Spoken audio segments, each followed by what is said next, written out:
Hello, ladies. Welcome to Homemaking Radio. This is a program I've designed for you to listen to as you work. I love to watch videos on everything from homemaking to home decorating to train rides, but you have to stop and watch them. And sometimes I need just something to listen to kind of pace me as I go through some things that are a little bit repetitive or maybe tedious. So if you've got something to load, unload, sort, wash, dry, and fold, or iron, somebody mentioned one day if I iron, they might just join me. So maybe I will pick an ironing day and tell you when that will be. You can collect your ironing and we can all iron together. We used to do that, in the olden days. Sometimes we would take our ironing board to someone else's house and our iron, and we would chat while we ironed. And so today I have a number of things to talk to you about. If you're new here, please go to the link I provide in the YouTube channel box there and listen to this video where it is embedded, because it's a lot nicer over there on my site on Home Living. And by the way, I'm Mrs. Sherman, and I have been here since 2005. I might have a celebration in a couple of years, some kind of celebration. I don't know what it will be. You'll notice I'm wearing gloves, and I want to talk to you a little bit about that today. And so today, first thing I'm going to do, this is my common routine, is I'm going to show you my teacup, and then I'm going to show you the book that I have for you today, and then you can get busy while I talk about any number of things. And I do have some pertinent things to say about some of the events going on today and how a homemaker can handle it with grace, which is so important.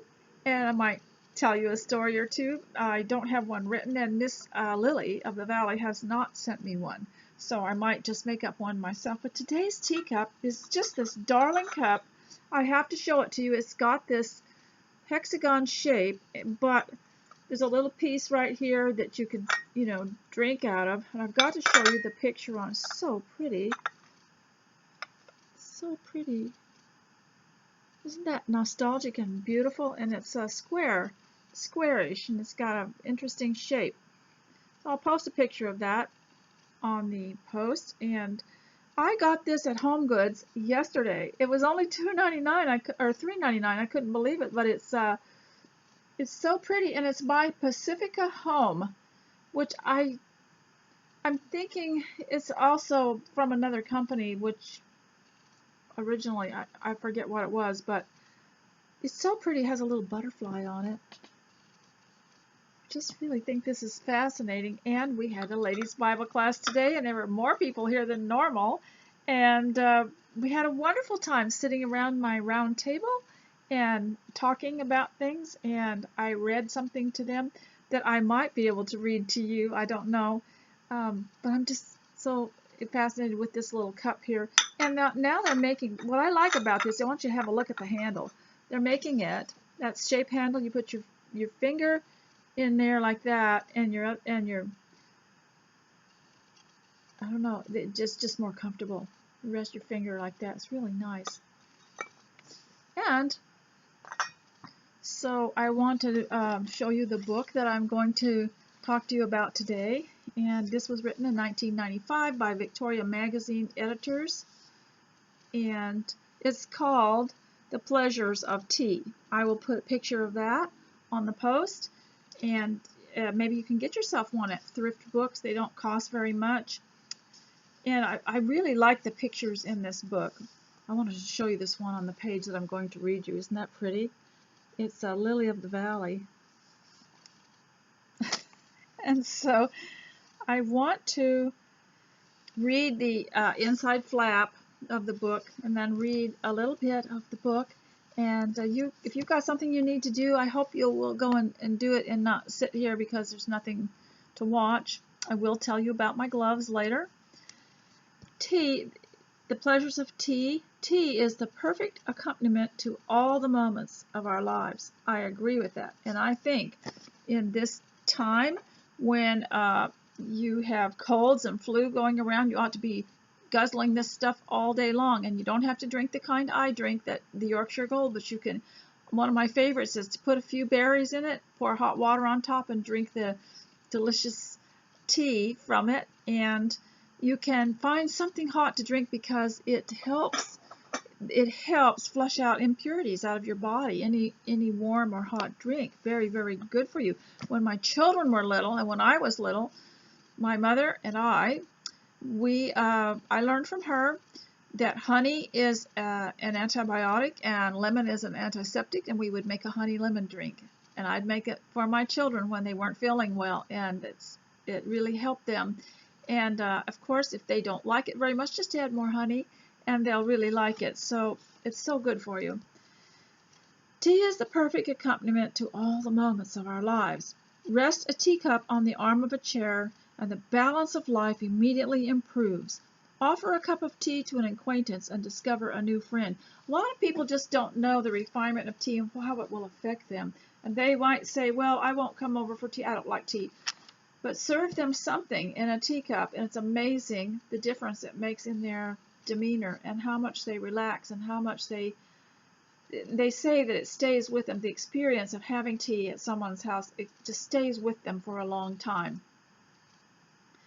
This beautifully illustrated book celebrates the beloved beverage and offers more than 35 recipes for tea-related confections and parties, including a wedding shower tea, Christmas tea, and tea party for children.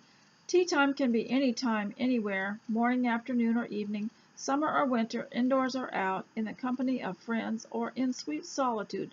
Whatever your fancy, it is easy to bring tea into your life. Host a tea party, any excuse will do. Display pretty teacups and teapots, hang teapot cup patterned wallpaper. This book also delves into the business of tea through interviews with the owners of tea companies, tea salon, tea blender, and a tea grower. Sprinkled throughout the book are little nuggets of wisdom about this ancient and fascinating drink. Okay, so I'm going to read to you the chapter called, I love the pictures in here, and I also like the writing. It's quite large. And it's the, see if I can find the page. It's called Tea Every Day. So I'm going to read that part to you. Tea is a daily companion that never fails us. It warms when we or the world feels cold, gives strength when we're weary, and lends delicious grace notes to our gatherings. You know, when I am a little confused and I don't quite know where to start, or if a task I'm wanting to do seems very daunting, I'll make myself a cup of tea first and think about it and get myself into the mood to do it and put myself in the place of doing it, kind of picture myself doing it, and somehow it makes the task lighter. Tea gives strength when we're weary and lends delicious grace notes to our gatherings. From the first cheery chortle of the kettle at dawn to the fragrance of an evening cup as the house quiets and we turn to our reading, tea can be counted on to smooth and save the day.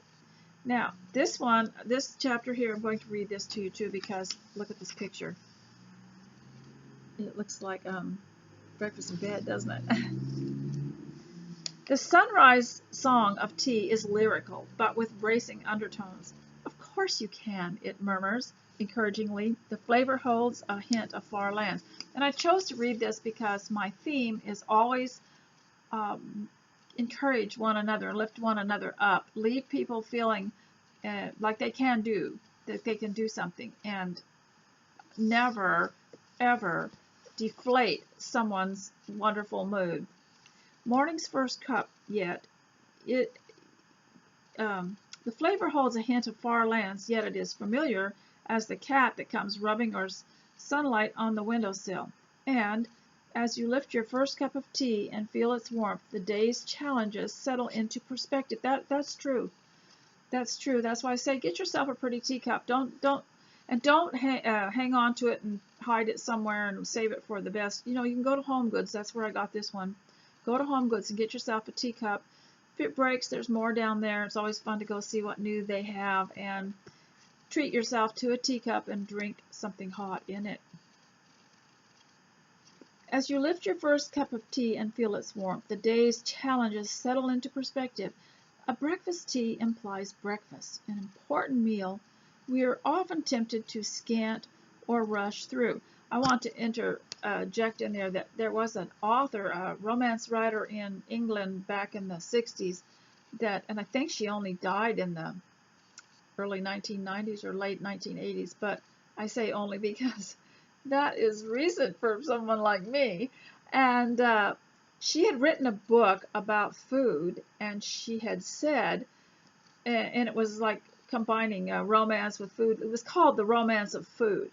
And she said in it that England, she felt, had gone downhill when the dry cereals came, because before that, the English ate hearty breakfasts, high protein breakfasts, or they waited till 11 and had something very substantial with a cup of hot tea. And she said that the people became very, very short-tempered and negative after the breakfast was kind of destroyed and they had these fast breakfasts. And I thought maybe she had a point there. And that's why, because I homeschooled my kids, I was able to take the time to have a proper breakfast. We weren't in any rush. I think it's very wrong to rush your children. And that really, really helped our family a lot, and it helped me too. Those hearty, homey smells of breakfast filling the kitchen are part of morning's joy and childhood's memories. You know, childhood is so fleeting. Why not stop and have breakfast with your children every morning that they feel well enough to do it? And ladies, now that all the schools are shut down, why don't you just take the opportunity not to ever go back, not to ever take your children back? You're given a great gift to have them home now, where you can establish some kind of home life for them. Teach them first thing in the morning how to get up, how to go, what they do when they go into the bathroom, how to prepare themselves for the day. Just like I've been saying, teach them how to get up and then what to do and where to go into the house, and how to get breakfast and what we do. And if you're not used to doing that, you can start creating a family tradition, your very own. And they start to appreciate things. So they're part of a childhood memory, whether homemade English muffins to slather with jam or simply a bit of cinnamon on the toast. When you take time to fortify yourself or your family with something like blueberry fritters, you are making a sovereign statement. This part of the day is about us. You know, that is just so unique. I want to read the little caption next to this picture. Can every day hold a bit of Sunday? Not always. But when you or a loved one are about to depart on a trip, or have just returned from one, a tasty breakfast with tea beautifully served at bedside restores both body and spirit. And you know, for fun, I used to, one of the days of the week, let my children sleep in, and I would take them each a tray and show them what it would be like to have breakfast served in their little stateroom, their rooms. And we had a lot of fun. We would imagine that we were on a ship, and we just had a tremendous amount of, we wanted to have good feelings in our home. We didn't want them to grow up hating home life and having bad memories of the home. To emphasize the point, indulge the eye as well as the taste buds. You know, appearance is everything, they say. A bedside repast with fresh flowers on a lace-lined tray, and never mind the inevitable crumbs on the quilt, is not for newlyweds alone. Try it in midlife before the most stressful of working days. Well, I would say try it with your children. For some people, starting the day means wrapping hands around a favorite mug. Others see no reason to reserve the beauty of an antique cup just for guests.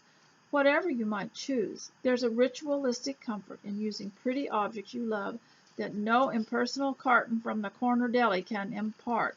Moreover, cardboard and styrofoam are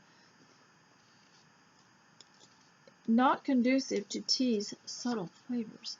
You know, I think this is so important for children. Get out your stuff. Get out your your silver teaspoons and let them use it. They love the sound of it on the teacup, and you can put milk in a tea for them if they want. And But as you infuse your morning with the invigorating aroma of tea, you are taking a brief, quiet stand against the utilitarian world. These moments belong to serenity. I wish I could just sit here and read the whole book for you. And that's the way all the chapters go until the very end, where they have a list of recipes. But I wanted to show you this picture at the end. Isn't that adorable? Okay, so I will put that and the name of it on the post so you can see what it is. So if you have not got dressed today, I would suggest that you not come out of your bathroom until you have done everything, your skincare, your hair, and your dress. Now, what I used to do is I'd go ahead and get my shower or bath, and I would get dressed. And then I'd open the bathroom door while I was doing my skincare and my hair. And that way my daughter could come in and talk to me, and she would see what I did, and she learned from my habits. And so I would say, if you are only half ready, and you do come out before you're fully, completely dressed, you don't have your shoes on, the minute you come outside of that bathroom, there's something to do. When your feet hit the floor, you're going to go even without shoes, because you just see things that need to be done and you have to do them. And so make sure that the time you spend in your bathroom, you get it all finished so that you're prepared. You're prepared for anyone to come to the door. You're prepared to take the children somewhere. You just look good, and what a delight it is to hear one of the children say, "Mommy, you're so pretty." And you know, you don't have to have the perfect facial features and the perfect weight and the perfect hair. The children will think you're beautiful anyway. Do that for them, would you? Just make it worthwhile for them to grow up with a mommy that cares, okay? And be dignified. Now, there will be people that will try to distract you from doing this. Just about the time you decide you're going to go ahead and get in the bathroom and get dressed and be pretty that day, somebody's going to phone, and they're going to say, "Hi, what you doing?" And they're spying you out. You know, you've heard this phrase from the New Testament that some people, the Apostle Paul said, some people came to spy out their liberty. Well, they're spying you out to see what you're doing that makes you happy, that makes you free, and then they want to distract you from it or pour cold water on it. And that's happened. Now, I'm not saying just because someone calls and says, "Hi, what you're doing," that this is their motivation, but this might happen. And so that's why I say use that time and get completed. Do it completely. So I want to move on now to housekeeping and homemaking. Have you ever thought how the health eating and diets have thwarted the real sense of homemaking? For instance, you get up one day and you just have this feeling, you know what, I want to make cinnamon rolls. I want to make cinnamon rolls, but then you're thinking, well, you know, we're not supposed to be eating so much flour, and I shouldn't make them. But did you ever think of how this whole thing has thwarted the love of the home? We probably wouldn't be as fat if we ate when we felt like it and had a cinnamon roll instead of putting it off and then eating more of something else, trying to get a feeling of satisfaction. And you can always, you know, cut the recipe down and make sure there's only one per person. You don't have to, you know, sit there and eat the whole pan yourself. And I think you should, because first of all, you're going to put wonderful smells in your home that makes a home feel wonderful. It does wonders for your senses and whatever you make. And you also are engaging your hands, and the hands engage the mind, and there's just something very therapeutic about that. And women today are upset, anxious, nervous, and fearful. And I would suggest you bake something if you can, at least once a week. And if you just if you're a homemaker, you know, you're free. At the spur of the moment, you can say, I feel like making some snickerdoodles. So you just make some. And And sure, they're going to eat them all up and it won't show, but you created a memory. And I think that scent, and especially food scent, is wonderful. And I always have some kind of soup that's cooking, and slowly, you can smell it most of the day. And I think it's really important to have food as this is part of your life at home, and people would be a lot healthier if they ate at home with normal ingredients and things made from the original, as close to nature as possible, rather than things from cans and things from boxes or bags. I think you can do that, and I think that you will feel healthy. The other day, Mr. S told me, when I eat this soup, which of course I always make it from the very beginning and build it up and create this wonderful flavor, he said, well, as soon as I bite into this soup, as soon as I sip this soup, I just feel alive. I feel immediate health. So you can do that. So now with homemaking, that's the hint that I want to give you today. Now I want to move on to this the people situation, because of course you're going to have to deal with people. Now let's talk about the situation here with every year we get colds and flus, if it's in the winter season especially, and people are all upset this year, and they feel they have to, and they've been told, stay home, don't go out, and don't be around people. And yet I know that when I am out now in our town, everybody's out and the stores are all open, and they're not they don't seem to be in a panic or anything like that, and the shelves still have things fairly full. And but I wanted to say that in the 1800s, in the late 1800s, I'm building up a story here. In the late 1800s, there was some kind of a flu virus that went around eastern, like New England, might have been New York or somewhere. You can find it. You can find the story on online somewhere, and maybe a picture of the old newspaper where this was. Someone had photographed it and put it online.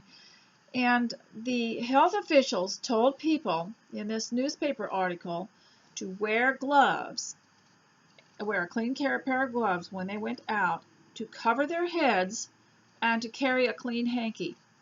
Now, ladies, I just think it's just ridiculous the way people panic, and they'll put these masks on, and their hands are bare, and their heads are bare, and their ears aren't covered. They don't even cover their babies' ears. They don't cover their babies' heads. It's a well-known fact that your body heat your temperature will go down, and you'll get the chills if you don't keep something on your head. Now, I learned about putting something on your head from that old poem, "'Twas the Night Before Christmas," and I think there was a phrase in it that says, and Mom in her and me in my cap had just settled down for a long winter's nap, and I asked my mother, what's the cap, and there was a tradition. You went to bed with a hat on, and there was special bedtime caps that you wore to bed. The men and the women wore them. Well, we don't do that anymore. Our heads are uncovered. Our houses are fairly warm, but I think when they go out and it's really inclement weather and it's damp and wet, and they should be wearing something on their heads, especially children. You ought to keep something on their heads and cover their ears. They can get viruses through their ears, and also walking around in sandals, I mean, I think people think in the middle of winter they can't accept that it's winter, and they can't accept that, so they're dressing like they're in the summer, and their skin is bare. And your skin is the biggest part of your immune system, and I believe your gut is the next biggest. And so you need to cover your skin, cover yourself, and wear boots. I like the little ankle boots. They're prettier. They're not sweaty or anything, and they don't get dirty like a tennis shoe or a sports shoe gets, and they're just so sweet and feminine. I have a pink pair, and a white pair, and a black pair, and I wear those out of the house, and I have a pair that I wear in the house because they prevent injury and they keep my feet dry and healthy. And so remember gloves. Why can't you wear gloves? I don't understand why no one wants to wear gloves, because you touch the shopping cart, you touch the doors. Yesterday I went to the post office, I went to the Dollar Tree, I went to Walmart, and I went to Hobby Lobby. I think I went one other place, and I wore my gloves, and I just pushed. You see, you wear a pair, and then you stick them in the wash when you get home. Now I want to show you some gloves you can get at the Dollar Tree. If you think this is hard, these are Grandma's gloves right here, and which are cotton gloves. And so I want to show you what you can get at the Dollar Tree for $1, kids. $1, you get 2 pair of these. They're the thinner ones, and they're knit. I think they're for winter. So in the summer, you'd probably want something like this. And you can still get them. You can order gloves from Victorian Trading Company and other places online. Just type in cotton ladies gloves. Now, 2 for $1, and that makes them 50 cents each. You wear 1 pair, keep 1 pair in your purse, wear 1 pair, and then the other pair's in the wash. And then every day you have fresh gloves to wear. Now these are probably better for autumn and winter, but you know, maybe in the summer they'd be a little uncomfortable. So that's why I wear these.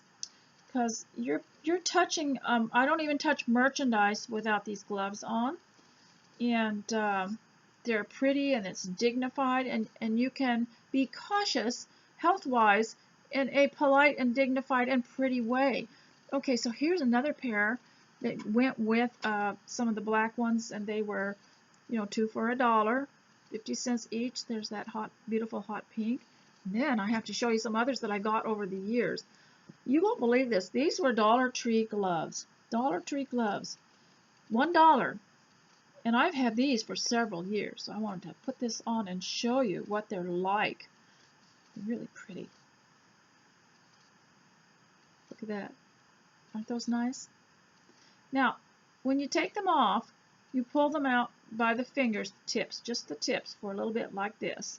And then you grab them like that, and you pull the whole thing off, and then you hold it like that with the cuff showing. I learned this in that modeling etiquette school I went to. And you hold them like this with the cuff showing. And then here's another pair. They're just delightful color. And I haven't worn these yet, but I got these a couple of years ago too. And I noticed they were there this year too. And they're the thin knit. They're not those ones that are made out of so much acrylic, you know, and they kind of make your hands feel kind of wet. Aren't they beautiful? And they're just a thin, sort of stretchy knit. So 1 pair in the wash and 1 pair in your purse. Don't even touch a door handle. Don't even touch your car door handle without a pair of gloves. Okay, so now I'm going to launch into my opinion, and I'll probably lose all my constituents over this, and I'll lose votes. Like they said in Wives and Daughters, and we shall lose votes. Okay. So here's the problem. Here's the problem that I see. Now that there's been a recommendation that we don't go out and that we stay away from people, you know, stand a certain distance away from people. First of all, I'll tell you, this doesn't affect me in the least because I live in the country and I have been socially distanced for years. I hardly ever see anybody except the man on the next piece of property who's quite elderly, and he can't hear, and so you can't. There's no social interaction there. He can't hear you, and he's always busy welding and tinkering with cars, and he makes a lot of noise, but he can't hear it. And so I've been socially distanced for much of my life because I was from a large family. Now, in a large family, you already have your social life, okay? If you decide to homeschool, there's your social life. You know, why part with your children all day long? Talk about social distancing. You're social distancing them into, you know, you put them in an institution all day and let everybody else enjoy them. And you could be home developing your own social life with these children, with tea and with breakfast and learning together, learning to read, learning to write. You know, when I started teaching my children at home, I learned to read all over again because I learned how things are supposed to be put together. There are 26 letters in the alphabet with 44 sounds, and so we made little cards to show us all those sounds. And when we started putting those together, it was a puzzle that just made a lot of sense. I'll talk to you more about that later. But here's one of the problems. I keep telling you, there's a problem hanging here in the distance that I want to know why you're all so willing to quarantine yourself, because there has been a recommendation that we all quarantine ourselves or stand 6 feet away from people. I mean, there's even brothers and sisters and moms and dads standing 6 feet apart. That's just ridiculous. But tell me something, kids. Why don't you do that all year long when you have a sniffle, when you have a cough, when you have a cold? Why do you cough on your hands and then reach over to shake my hand at church? Why do you cough or wipe your nose and then try to touch my baby? Why do you not sequester yourself and quarantine yourself all year long? Why does somebody have to tell you to do that? Well, all of a sudden, when the powers that be are recommending that everybody stay home and that they don't go to work, oh yeah, now it's a good idea. But you ought to have the sense to quarantine yourself if you're sick, to take a hot bath, to drink lemon and honey, and to go to bed, and also live healthfully so that you don't get sick so much. And I just can't understand why everybody's just like, oh, I have to stay home now, I can't go to work. Well, this is teach you something here. We're all learning, aren't we? And that is, a woman can stay home. Well, before that, the people would say, well, if a woman stays home, she's going to be anxious and she'll be bored. Well, why aren't they thinking of that now? You know, they're not too worried about it. And then they'll say, well, children should go to public school for socialization. Well, they're sure not worried about socialization now. So now is the perfect time to understand something. Women can stay home and they can work from home. They can also, I wouldn't suggest you work from home at all if you have children. I would suggest you stay with your children and invest your life in their life and be creative with them and learn with them and teach them and have fellowship with them. And so this is going to teach people that they can stay home and that there's a lot to do. Once you start living in your house, that's when you discover, whoa, there's a lot to do. And that's why everybody run out and buy toilet paper, because of course you're using the toilet paper in the workplace and at school where everybody is all day, because when they wake up in the morning they go somewhere else. That's just, I had a video about that, you know, and called Somewhere Else, you know. And so now you're home, you have to stock up on all that stuff because you're going to be using it at home and you don't realize how much you use. So I just wanted to say that little thing there, that's really something that I was thinking of, is I wish that you people would quarantine yourself more often. As a matter of fact, if you homeschool your kids, you're going to be properly socially distanced most of the year, and you're going to be properly quarantined most of the year. Keep you all germs to yourself, you know. And one thing about a family is they can interact and they can accidentally drink out of somebody's glass, and they can use the same bathroom, and they're immune to one another's bacteria for some reason. But you get that all mixed up with somebody, with 100 other people in a school. That's not good at all. And so it's better just to stay home. And it's not confined and unvarying. I will tell you, I'll have you know that we dine with 6 and 20 people, and you can have company once in a while, you know, rather than going to work in school where someone else has chosen who you will work next to and what kind of people you will be around, and who will teach, and who will learn, and who will do this and who that. Stay home and make your own choices. You know, decide who your friends will be. Decide who you're going to have over. Decide who you're going to have lunch with or tea with. So I know I'm coming off pretty strongly here, and I realize I'm going to lose votes. But you know what? Some people call me and say, you know, I think you could get more visits. I really am not focused on that right now. I'm putting this in here for the record, okay? And my children and grandchildren will one day listen to this. Okay, so now I don't want to leave you on a bad note, but I wanted to tell you something. We had, and I've been speaking for 34 minutes. If you've lost interest, please go, and you can come back later. But we had a wonderful ladies' Bible study today, and I read them Numbers chapter 13 and 14 with great drama because usually we just take turns reading around the room, but I had studied this ahead of time, and I thought I'm going to just read that. And it is the story of our own media. It is the story of a bad report versus a good report, and how the people that were the naysayers kept the crowd discouraged all the time. And it was about when God told Moses to go and spy out the land of Canaan. Choose some people, he said, to go spy out the land of Canaan. And so Moses chose a bunch of people, and one of them was Joshua, and one of them was Caleb, plus a whole lot of others. And he said, see what the land is, and whether the people who dwell in it are strong or whether they are weak, whether they are few or many, and whether the land that they dwell in is good or bad, and whether the cities they dwell in are in camps or strongholds, and whether the land is rich or poor, and whether there are trees in it or not. Be of good courage, and bring some of the fruit of the land. Now the time was the season of the first grapes. So then they did that. They went to this valley and cut down from there a branch with a single cluster of grapes, and they carried it on a pole between two of them. And they brought back some pomegranates and figs. That place was called the Valley of Eshcol because of the cluster that the people of Israel cut down from there.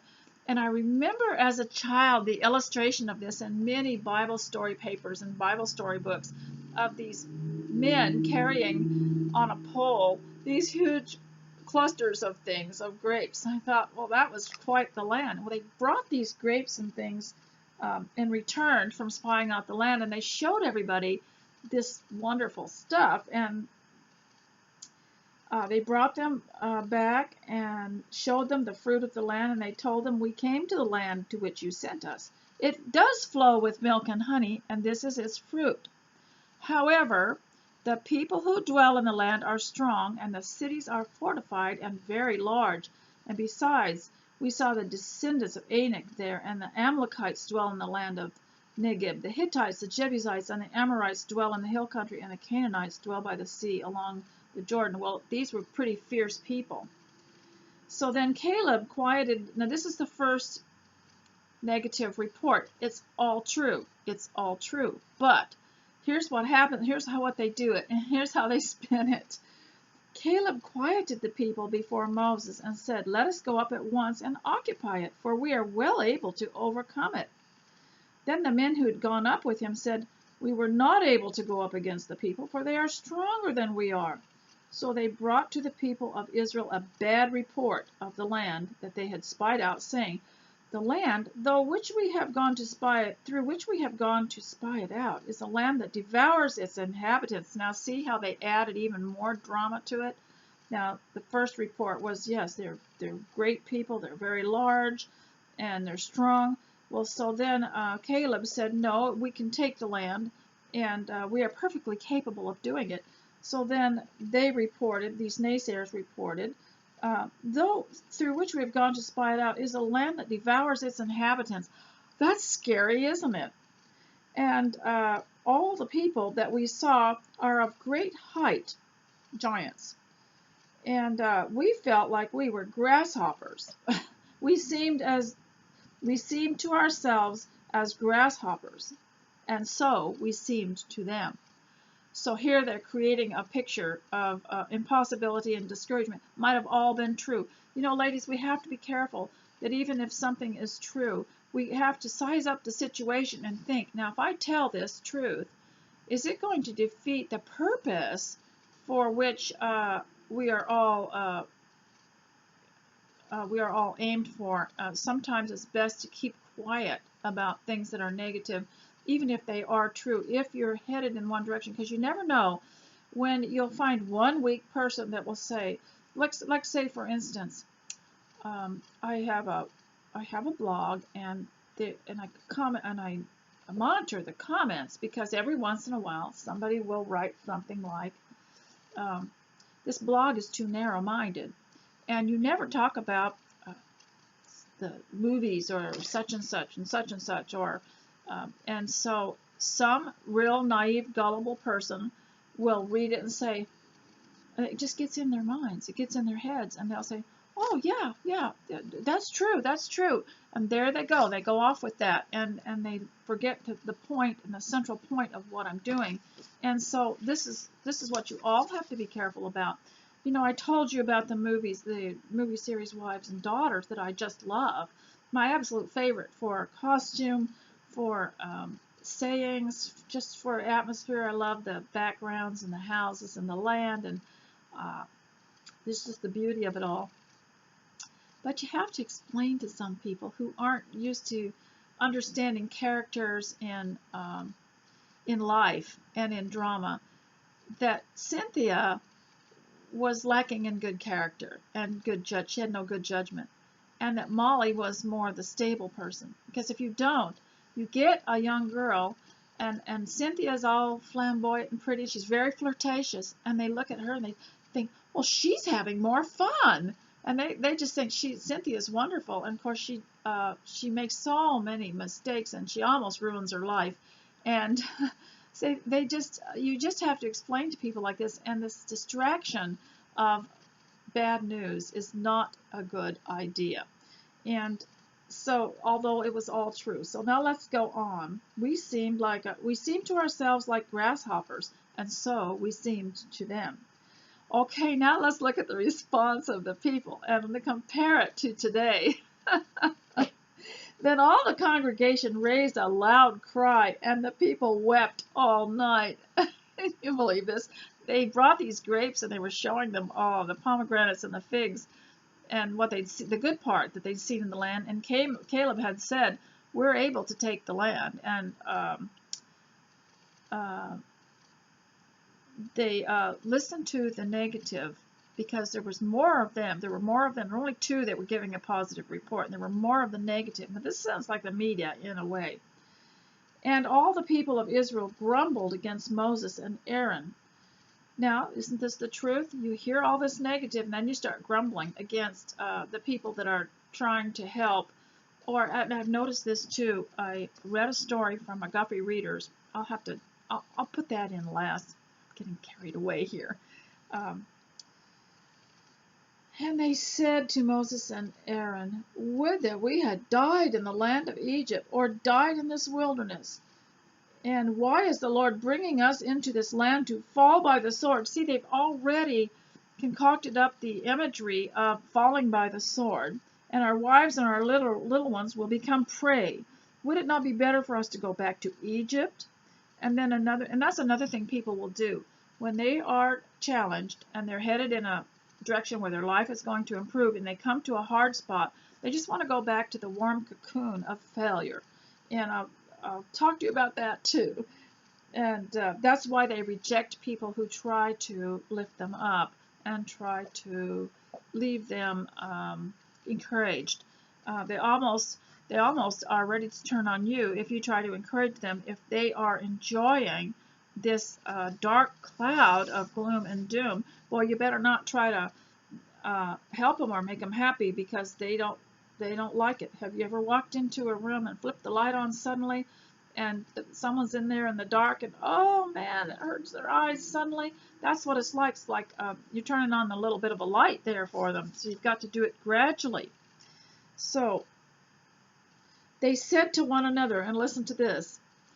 What is this called? There's a name for it. It's like undermining or subterfuge, or I forget what it's called. They said, "Let us choose a leader and go back to Egypt." They were going to choose a leader other than Moses and Aaron, and go back to Egypt. And Egypt was where it was comfortable, because their food was brought to them. They were slaves, but they were pretty comfortable slaves, and all this stuff was easy to get. And so now they're in the wilderness, and they have a few challenges, and they have to go through this land, and it's it's not comfortable. So whenever we reach a spot in our lives or even in our nation where we haven't been before and we don't understand it, it's easy to want to turn on everybody that's trying to help us. Then Moses and Aaron fell on their faces before all the assembly of the congregation of the people of Israel. And Joshua, the son of Nun, and Caleb, the son of Jephunneh, who were among those who had spied out the land, tore their clothes. That was a symbol in the olden days of humility and grief, was to tear your clothes. They used to, it was called rent their clothes. It doesn't mean they rent their clothes out, but rent was the same as tear. And said to all the congregation of Israel, now this is the good report. The land which we passed through to spy it out is an exceedingly good land. Here they're laying the foundation of trying to convince them that we have to go and take the land. And if the Lord delights in us, He will bring us into this land and give it to us, a land that flows with milk and honey. Only do not rebel against the Lord, and do not fear the people of the land, for they are bread for us. Their protection is removed from them, and the Lord is with us. And God does remove the protection from people who are rebellious towards Him. That's one reason, ladies, why I will not indulge in complaining about my country. I know there are people from overseas that watch this and listen to this, but I don't want to lose God's blessings. I want God's blessings, so I don't indulge in running down our country. I don't want to say, and I know people. I know I've lived overseas, and some of these national pastimes is just to hate Americans or hate America, and I won't do it. I won't do it to myself because, first of all, I don't want to lose God's blessings. Second of all, activism in the Christian life consists of prayer for our leaders. That is Christian activism. That's powerful. That is more powerful than and talking. Another thing too is people will complain all the time, and they don't realize they're running their country down. And then other countries hear that, and that makes them see a weak spot, a vulnerable spot. I don't think you should complain about your country. I don't think you should run it down. I don't care where you live. And also, I think you should clean up your own problems, your own political problems, and not boss Americans around who are trying their best. We're all trying to develop some dignity and to have a good land. And so that's why I won't indulge in running down my country, because I have lived in places where all they do is complain. It's a national pastime to hate their own country and to hate themselves. I don't think that's right, and I don't think you'll have God's blessings if you continue to behave that way. And so when people talk to me and then they start indulging in this, hatred of a certain country, I will say, no, that's where we part company.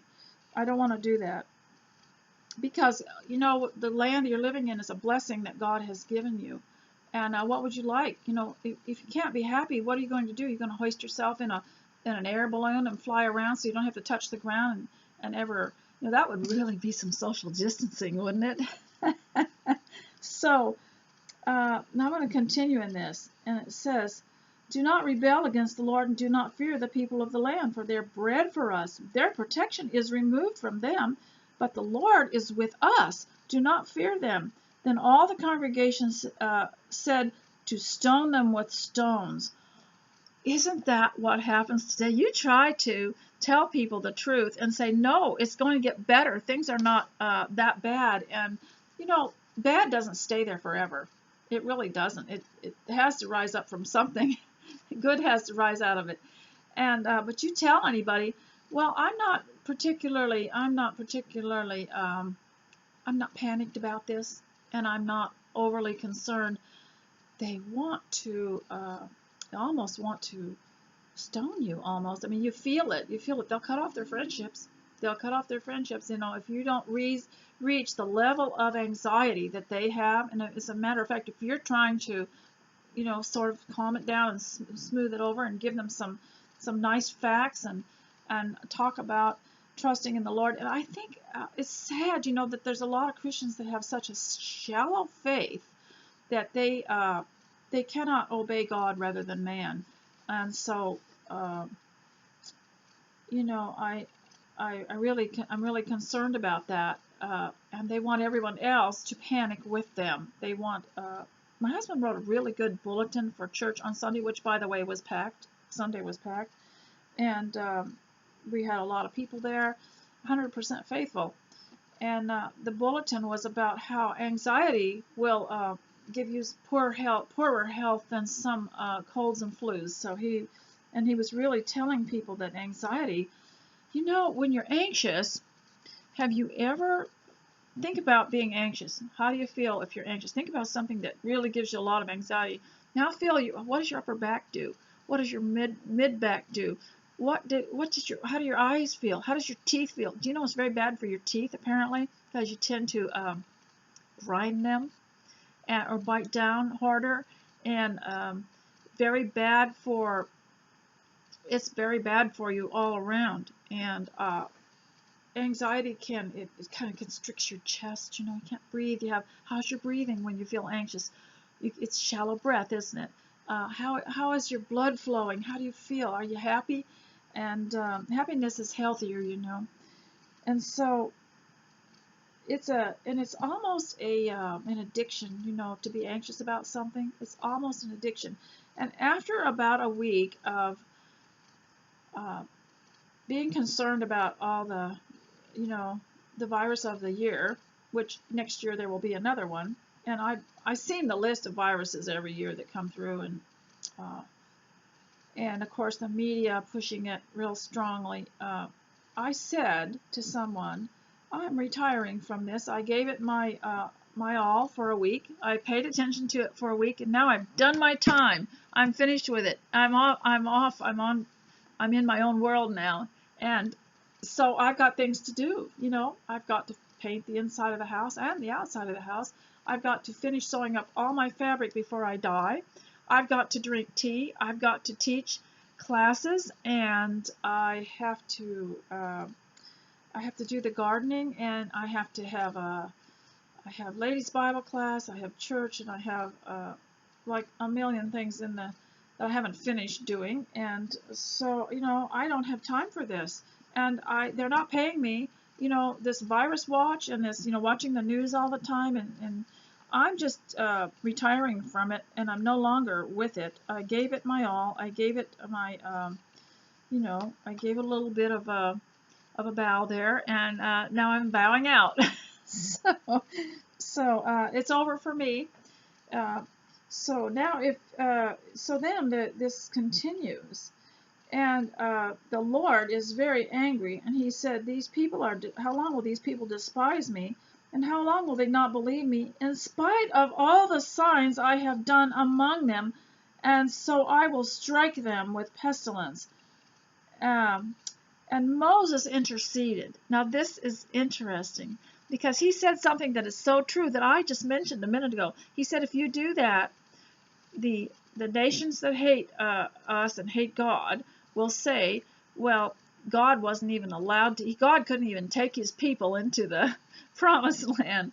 And you know something, ladies, you complain about your country, and you talk to people overseas about it, and that sort of thing, you're just falling right into their hands, because some people they just have a national pastime of saying, you all are going to all go down. America is finished. That's been going on since John Adams. Jane Addams wrote about that. She went to Europe, and she said it was just filled with gossip about how this country wasn't going to last 25 years, and they're still doing it, And so, look, it's best to talk up about things, because you don't air your dirty laundry. And it's the same with your family. Would you tell somebody that you were from a rotten, stinking family, and that you just, that it's not any good? And would you tell them that? No, because that is going to, it's in their eyes, in the eyes of a neighbor or a friend, then they're thinking ill of you, and they won't be able to build you up. And it is also playing into the hands of possible harm and possible enemy. So if you're in a country, you are a citizen and a member of that family. And so we don't talk about our families. We don't talk bad about our families. Things blow over in families. Have you noticed? You might panic. and you'll say, oh, my daughter's up to this and up to that, and then you tell it all around and you panic, and then they decide to change at the spur of the moment. They're going back to being normal. So just let it slide and let it pass, and learn to look past it, because it might be just a stage. And so Moses intervened. He was a great lawyer. He intervened for the people, and he said, don't kill these people. He said, I know you're slow to anger and abounding in steadfast love, forgiving iniquity and transgression. And so later on, a lot of people repented of it. It said of their disbelief, and he forgave them, and they got to go into the promised land. And so I just wanted to tell you, we all live in this is a wonderful era to be in, and every country can be your promised land on earth if you want it to be, depending on you. And you don't wait until you've got a, quote, great leader to come and lead you off like Cyrus the Great or Darius or something like that. You just do it right there in your home. If you will just, it all starts with the individual. If you will just homeschool your children, if you'll be a homemaker, if you'll stay home, if you'll grow a garden, if you'll develop your own business, write a little book, learn to paint pictures and stuff, you're doing a lot to make your country great and to make your family great. And also, we're representatives of the church too, and so we cannot complain. And so now I want to talk a little bit. It's going to be a little bit longer today, okay? So I've retired from all the reports. I've retired from all the. I gave it homage for 1 week, and now I've served my time.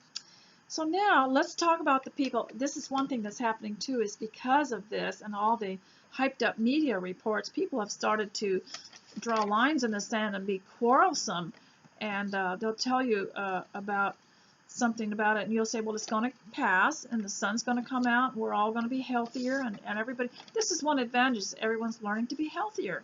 There are lots of oranges and lemons and grapefruit and pineapples in the stores. They're not gone. Broccoli's still there. And I went the other day and got tons of delicious salad supplies. We're really into salads now, and when I get a new Victoria magazine, I immediately go to the recipes, because there's always a new salad in there. But all the salad supplies, there hasn't been a run on salad supplies. There hasn't been a run on oranges. And so you can use the opportunity to become better people. And some of you young mothers are going to regret being stressed over this, because your little children aren't going to be young forever, and you're wasting their time, and they have a right to have a happy, carefree childhood, free from worry and heavy responsibility. You're the adult here. And I'll tell you a story that I heard when I was very, very young. And as you know, I grew up in the homestead in the wilderness in Alaska. It was very cold and isolated, quite a few months out of the year. And my mother was from High Prairie, Alberta, and Enid, Alberta, and she'd grown up with a very hard life, and she had actually grown up. Her father built a house on the back of a wagon that were pulled by horses, and they lived in that house. I wish I had torn the page out of the big book that was about that area and brought it home with me from my mother's house. But the book that was on it was like huge, really big, and I wouldn't have been able to take it on the airplane with me with my carry-on. It was just so big, and it was about every family in the county, so there was only one page on my family, but there was a picture of that house on the back of the wagon, and his family, there were 5 children, and the parents lived in that house. And so my parents were both like from real hardy stock and hard times. And so where was I going with this? I was trying to talk about people who like to be gloomy all the time, and the story that I had heard that she used to tell.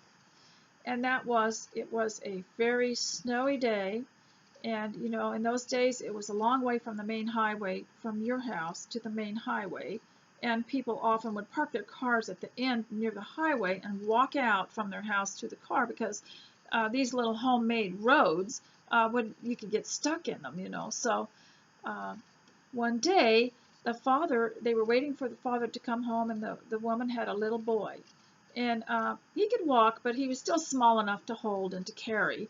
And they waited and waited and watched the clock, and 6 o'clock came by, and 7 o'clock, and she finally said, "We're going to have to go see what happened to Daddy."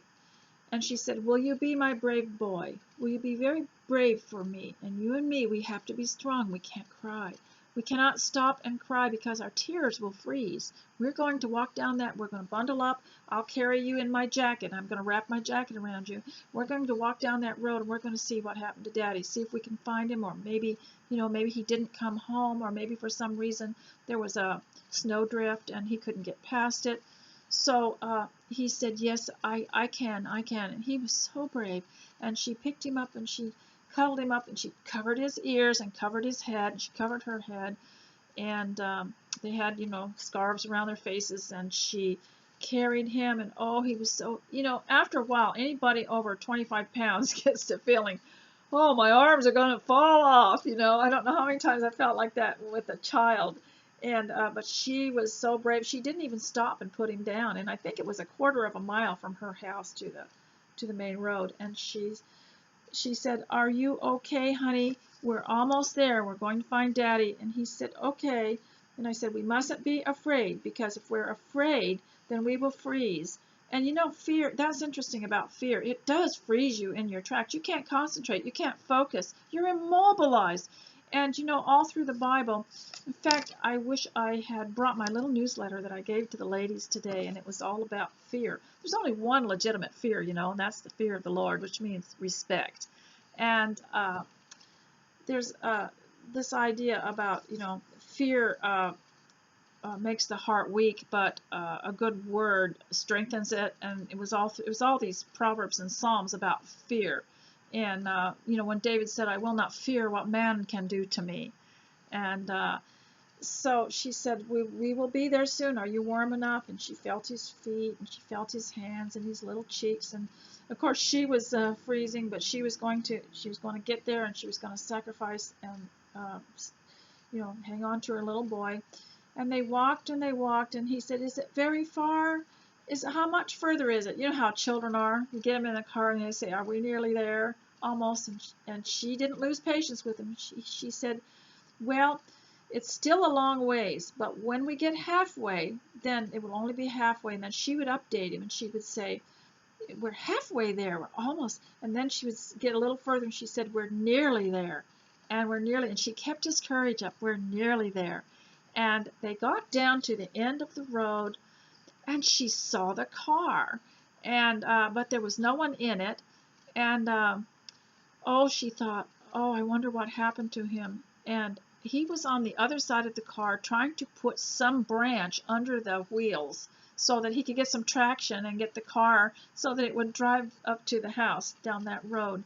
And oh, she was so happy to see him. And he said, "I would have made it. You didn't have to worry about me, but I'm so glad that you came." And he picked his little boy up, and he said, "Daddy's so glad to see you. You're such a brave boy." And he did get them in the car and start the motor so that the heater would go on. And eventually, it took a while, but they were all together. That was what was important. And they finally came home, and they were so happy. And I remember growing up with that story of you know, being courageous, you know, going beyond what your emotions want to do. So I have spoken for an hour already, but I had so much more I wanted to talk to you about. But I will just talk. I'll just make it into another. Isn't this wonderful? Because now we have great social distance. Because I am just on video, and I remember in one of the old books I read, this dowager aunt, she coughed a little bit, and she said, "No, this is not a cough. I am just clearing my throat." So ladies, if this has been helpful to you, please leave a comment, and because the comments are what motivate me, and I will put a picture of everything that I've done here, and I hope it has been helpful to you. So do that, leave a comment for me, and if you'll leave a comment for me, then I'll keep encouraging you, and I will talk to you later. Thanks for listening. Goodbye.